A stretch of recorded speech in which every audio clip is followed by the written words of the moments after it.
Virginia has issued a special marine warning for Chesapeake Bay from Pools Island to Sandy Point in Maryland, Chesapeake Bay from Sandy Point to North Beach, Maryland, Chester River to Queenstown, Maryland, Eastern Bay, until 7:30 p.m. At 6:05 p.m., a strong thunderstorm was located over McAfee River, moving east at 20 knots.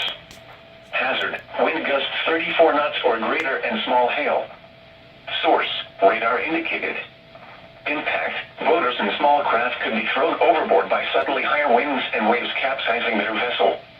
Locations impacted include Parsons Island, Pinehurst, Camp Narrows Bridge, McAfee River, Chester River, Gibson Island, Bodkin Point, Greenberry Point, Love Point, Naval Academy, Highland Beach, Sandy Point State Park, Baltimore Light, Severn River, Chesapeake Bay Bridge, Thomas Point Light, Mattapique, 7-Foot Knoll, Annapolis, and Mayo.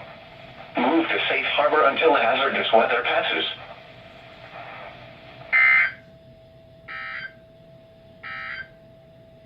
Now for the official national weather.